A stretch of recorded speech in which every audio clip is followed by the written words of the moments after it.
Welcome to the Awesome Pod Mix. You are listening to Abby. The idea behind this podcast was to talk about how certain movies and TV shows made me feel when I watched them for the very first time.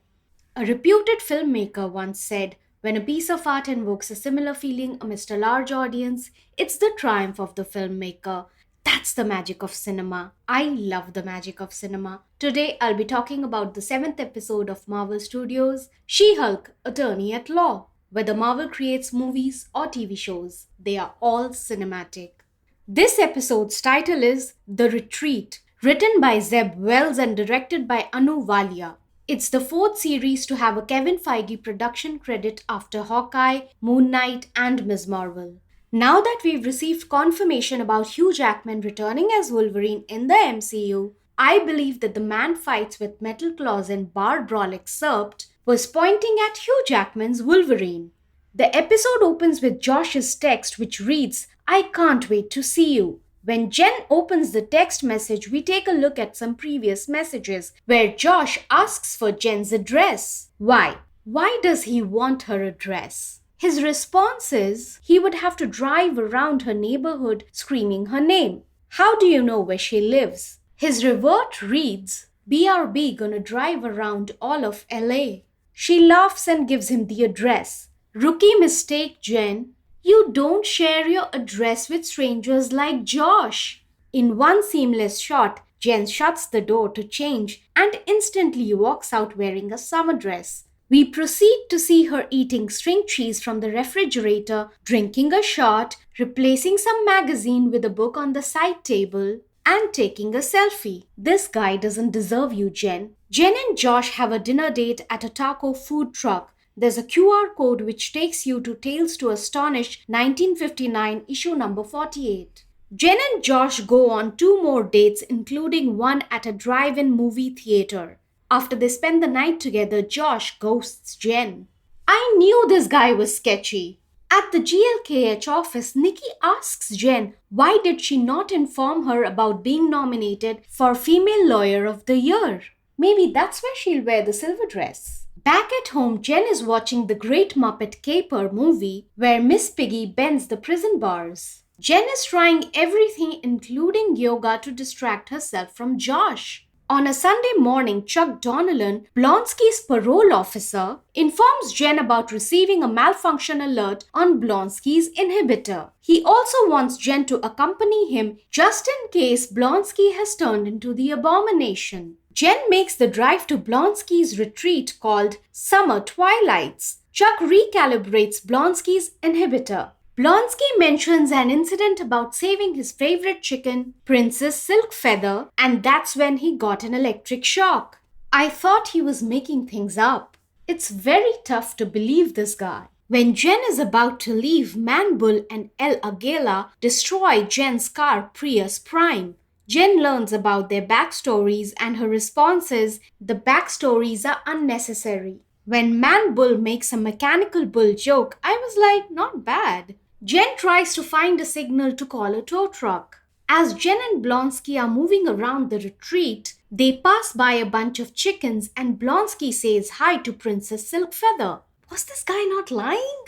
Blonsky offers Jen to go to the sweat yurt. A yurt is a circular tent of felt or skins on a collapsible framework used by nomads in Mongolia, Serbia, and Turkey. Jen manages to find a signal where Blonsky, Man-Bull, Águila, Porcupine, and Saracen, who thinks he's a vampire, are having a group therapy session. Behind Blonsky, we can see a board that reads Abomaste. Abomaste is a combination of abomination and namaste. More boards read quotes by Blonsky. Seize your true power. Achieve everything. Today is today. Make your goal a reality. There's also a photo frame of Goddess Lakshmi and Lord Ganesh hung near the door. As per Hindu mythology, Goddess Lakshmi is the goddess of wealth and prosperity and Lord Ganesh is the god of beginnings. Man-Bull and Águila are totally codependent, no matter how much they deny. When Wrecker makes an entrance after his session in the yurt, Jen breaks the 4th wall to ask if they previously earned him. Great use of fourth wall break. Jen doesn't care if they previously on him, she does it again. The text previously on appears on the black screen and we see a flashback of how Wrecker and his crew attacked Jen. Jen then turns into She-Hulk and tosses Wrecker across the room into some perfectly stacked chairs. Jen definitely wants to rip Wrecker to shreds. Blonsky suggests a different approach to sort her issues. Wrecker says he takes radical accountability for his actions and is sorry. Saying sorry is not accountable enough. You put in the work for it. Jen is invited to be a part of the support therapy group. Jen reveals Josh's story. The group points out her obvious text mistakes. Wrecker says Jen needs to consider the possibility that she was ghosted, and Saracen says, or he wants your blood. I was instantly like, how do you know that? Then I realized Saracen thinks he's a vampire. He always needs someone's blood. Very smart writing there. Jen goes on to reveal how everyone likes She-Hulk. And Josh was someone who liked Jen, and now that he's ghosted her, it sucks. This support group is really sweet. They instantly consider Jen's enemy as their enemy. There's a very insightful line that Águila says. It hurts when someone rejects us because it reminds us of the times we reject ourselves. Like Águila rejected himself as a matador when he did Matador some time back in college. We see a glimpse of that in the end credit illustrations. When Wrecker says maybe Jen needs to stop using She-Hulk as a protective shield and trust them with Jen. I was like, why? Do you still want her blood? I'm sorry, it's difficult for me to trust Wrecker at this point in time. The support group urges Jen to delete Josh's number. She complies, and I know this is going to bite her in the ass later. Speaking of ass, America's ass. Jen's phone contacts are filled with the crew members' names, along with Luke Jacobson, the designer. Jen says she's hurting for a Yurtin. Everyone cheers for her when she steps out of the Yurt. The tow truck arrives and the company's name is Slott, which is a reference to one of the She-Hulk comic writers, Dan Slott. Jen leaves the retreat with the tow truck carrying her Prius Prime.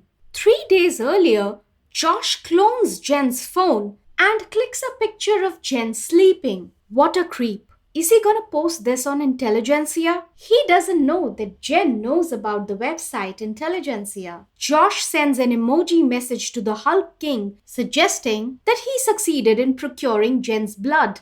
Josh leaves in the middle of the night, and we now know why he didn't respond to any of Jen's messages. Josh is the jerk of the highest order. I knew Jen shouldn't have trusted this Josh guy. It boils my blood. Ugh! From now on, I'm going to refer to him as Josh the Jerk. You can listen to the awesome pod mix and subscribe to it on Apple Podcasts, Spotify, Amazon Music, and Google Podcasts. If you like what I'm doing, I'll soon be launching the awesome pod mix page on Patreon, and you can support me there. Thanks for listening.